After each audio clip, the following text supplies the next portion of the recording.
देश के दौरे को लेकर हमारे साथ इस वक्त एग्जीक्यूटिव एडिटर मनोज सैनी जी जुड़ गए हैं। साथ ही साथ हमारे साथ स्टेट हेड छत्तीसगढ़ के स्टेट एडिटर आदित्य नामदेव जी भी जुड़ गए हैं, उनसे भी हम चर्चा करेंगे। तो सीधे सबसे पहले मैं मनोज जी आपसे जानना चाहूँगा, चूँकि भोपाल के दौरे की पहली जो है बातचीत हो रही है अमित शाह के, लेकिन एक बड़ी बात ये भी आई, एक जो तस्वीर हमने देखी, कैलाश विजयवर्गीय अमित शाह से मुलाकात कर रहे हैं। क्या मायने इसके दौरे से पहले निकाले जाएंगे?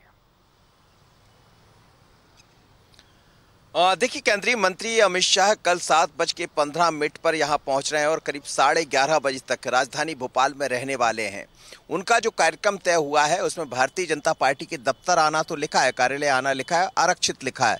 जाहिर है कि जो आरक्षित समय है उसमें वो अपने नेताओं के साथ बात करने वाले हैं। वरिष्ठ नेता रहने वाले भारतीय जनता पार्टी के तमाम मध्य प्रदेश के वरिष्ठ लीडर, जिनसे वो बात करेंगे। लेकिन इस बीच में कई तरह की चर्चाएं चलती है और चर्चाओं का बाजार भी, एक तरह से कहा जाए सियासी बाजार भी गर्म है।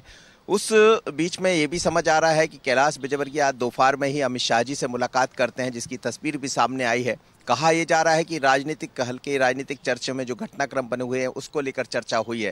हालांकि कैलाश जी खुद इस पूरे मसले को लेकर कुछ नहीं बोले, पर इतना जरूर है कि अमित शाह का यहाँ आना, उससे पहले प्रधानमंत्री करीब 3 बार, यदि 27 तारीख जून से हम देखें तो वर्तमान जुलाई तक तीसरा उनका दौरा हो चुका प्रधानमंत्री का। अमित शाह उससे पहले सतना भी पहुंचे थे, छिंदवाड़ा पहुंचे थे, लेकिन ये जो दौरा बना है अचानक बना।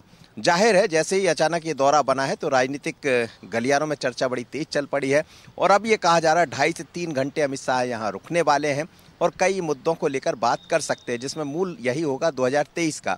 और जिस तरह की अटकलें भी चल रही तो संभावना ये भी है कि वो आकर इन सब चीज़ों पर विराम भी लगा देंगे और कहेंगे भी कि 2023 के लिए जुट जाइए, क्योंकि चुनाव प्रभारी भूपेंद्र यादव को बनाया जा चुका है, सह प्रभारी अश्विनी वैष्णव को बनाया जा चुका है। उसके बाद अमित शाह यहाँ पहुँच रहे हैं। पहले से कोई कार्यक्रम तय नहीं था, अचानक दोपहर में ये पता लगा कि अमित शाह आने वाले हैं। फिर बाद में उनका कार्यक्रम भी सामने आ गया, जिसमें 11:30 बजे तक रुकने का कहा जा रहा है।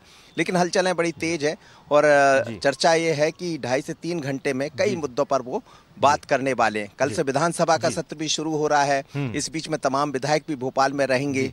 तो आने का मकसद क्या है ये तो आने के बाद ही स्पष्ट होगा, लेकिन कैलाश जी मिले हैं तो इसको लेकर भी कई तरह की चर्चा। बिल्कुल, तो एमपी में आ रहे हैं और साथ ही साथ अब छत्तीसगढ़ का भी हम रुख करेंगे, क्योंकि छत्तीसगढ़ में भी 14 तारीख का जो तय की जाएगी, शायद ये सूचना आ रही है। आदित्य जी, ये कहा जा रहा है कि अमित शाह का एक और दौरा जो है 14 तारीख को हो सकता है। वहाँ पर बड़े बड़े दिग्गज नेता आ रहे हैं। छत्तीसगढ़ बेहद अहम है अब बीजेपी के लिए, लग रहा है।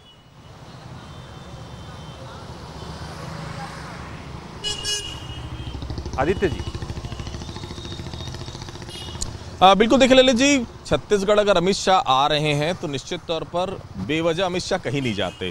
भारतीय जनता पार्टी के चाणक्य कहलाते हैं। और सबसे बड़ी बात है, देखिए जैसे ही अमित शाह का दौरा रहा रायपुर में, हालांकि केवल रात वो रुके, लेकिन उसके बाद से आप देख लीजिए, घोषणा पत्र समिति का डिक्लेरेशन हो गया, आरोप पत्र समिति का डिक्लेरेशन हो गया, राष्ट्रीय कार्य समिति में 2 मेंबर यहाँ से पहुंच गए, धर्मलाल कौशिक पहुंच गए, और जिनको आदिवासी दिवस के दिन प्रदेश अध्यक्ष से पद से हटाया गया था उनको राष्ट्रीय कार्य समिति की बैठक में ले लिया गया, राष्ट्रीय कार्य समिति का सदस्य बना दिया गया। मतलब बेहद साफ है, अमित शाह अपना एजेंडा सेट करके जाते हैं और सीधे तौर पर जब आने के बाद ये तय करके जाते हैं कि आने वाले समय भारतीय जनता पार्टी यहाँ पर करेगी क्या।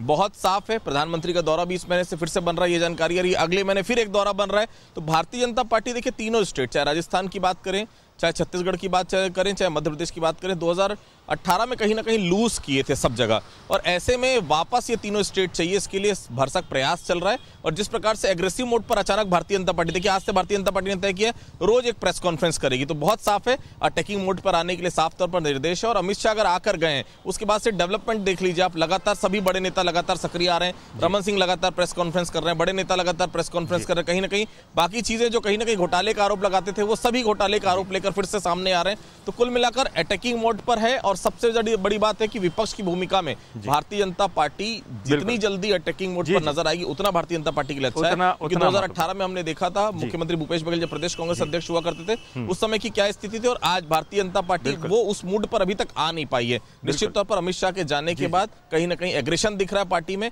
आम कार्यकर्ता नजर आ रहा है, और कहीं ना कहीं ये उम्मीद की जा रही है 2023 में वापस भारतीय जनता पार्टी यहाँ पर सरकार बनाएगी, भारतीय जनता पार्टी के कार्यकर्ता कह रहे हैं। और फिलहाल देखिए इनके जाने के बाद क्या असर पड़ता है, और अभी तो फिलहाल जो 3 लगातार बैठकें हुई, 3 लगातार जो डेजिग्नेशन अलग अलग दिए गए जी बिल्कुल, और इसीलिए शायद सर आदित्य जी, इसीलिए कहा जा रहा है कि छत्तीसगढ़ बेहद अहम है। दोनों तरफ जो है अटैकिंग मोड पर अब दिखाई दे रही है बीजेपी।